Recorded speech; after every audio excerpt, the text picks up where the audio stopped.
Hello, I'm Dominic Walker, JMW's Inside Man, and I'm with Diane Modahl, who needs absolutely no introduction, but I will nevertheless. Commonwealth gold medalist, and of course been to 4 Olympics as well, and now CEO and co-founder of the Diane Modahl Sports Foundation. Hello, Diane. Good morning, Dom. Great to have you on the Inside Man again, and we're going to talk about Aimee, as we've been talking about her so much over the last couple of weeks. And I saw a really lovely tweet from somebody which said, "Aimee, you're an Olympian," and I just thought to myself, that is amazing. You know, it's a small number of people, a handful of elite athletes, of which I'm not one, as you can probably tell from my physique, but she'll always be an Olympian. How is she feeling now, Aimee? Well, it's interesting that you mentioned that tweet, because it is a remarkable achievement that Aimee and the athletes have achieved in just qualifying for these games in the first place.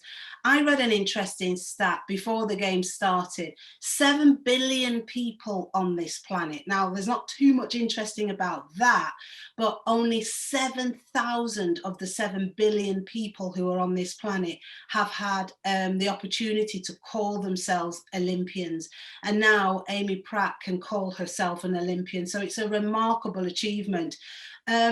Like most athletes, I think Aimee will be reflecting on her performance and looking at how she did and how the result went. And I think what will happen now is she'll reset, she'll be ready to go again. Busy year next year. It's the World Championships, it's the Commonwealth Games, and it's the European Championships. Athletes are the most resilient people on this planet. So it won't surprise me or you, I'm sure, to hear that already athletes will be thinking about and projecting about their next goals for the next season.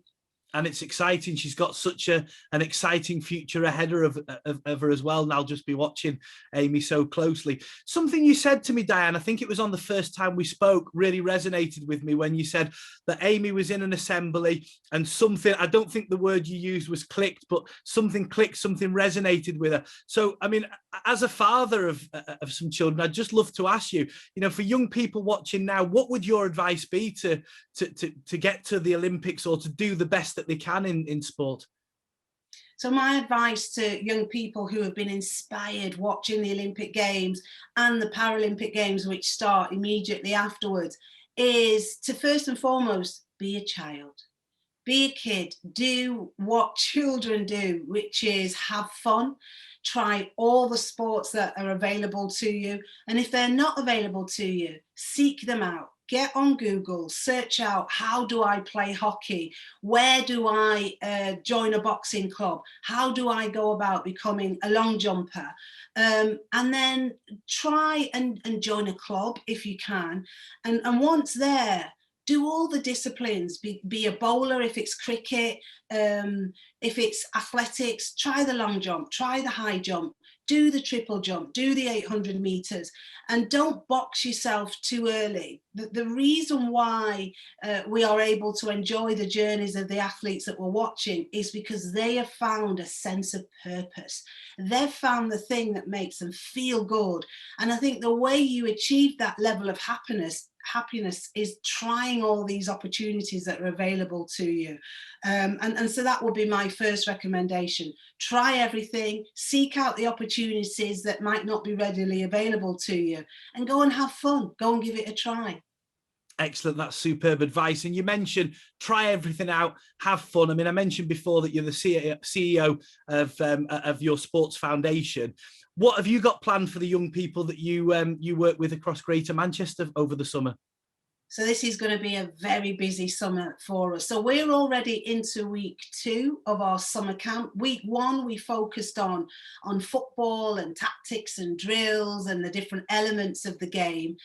Week 2, this week, is about athletics, and then we move into basketball, we move into racket and bat sports, and the final week will be a combination of all of those things. But it's not just sport that we'll be busy with over the next 5 weeks. We've got art, we've got crafts, we've got social activities going on where young people can just come and meet other friends, other mates, and just have a really good time.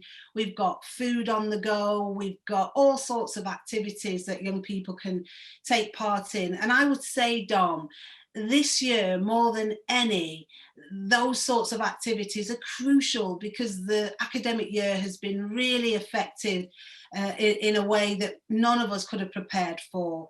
So the purpose of our training camp, if you like, our summer camp, is to bring young people together, strip back some of the barriers and some of the bureaucracy that they've been faced with, and just have fun. So we're going to be a very busy organisation this summer. Sounds exciting. And will the young people get to meet an Olympian when Aimee comes back from Japan?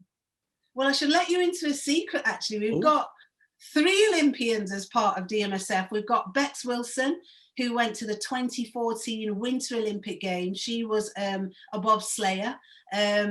So amazing achievement to qualify for the Winter Games there in the 2-woman bobsleigh. You've got myself, and now we've got Aimee Pratt, who we can be very proud of. But the majority of our team have all competed at various levels within their own sport, across rugby, football, basketball. So sport, as you can imagine, it runs through our DNA. We can't get away from that. But it's not just about sport. We're about education. We're about leadership and empowerment. And that's what we want our young people to be able to do, to go away, do something that they enjoy, but also give themselves something positive to do during the summer. Excellent. Diane, have a wonderful summer with all the young people. And it's been great to talk to you. And you too. Have a good one, Dom. I'm Dominic Walker, JMW's Inside Man.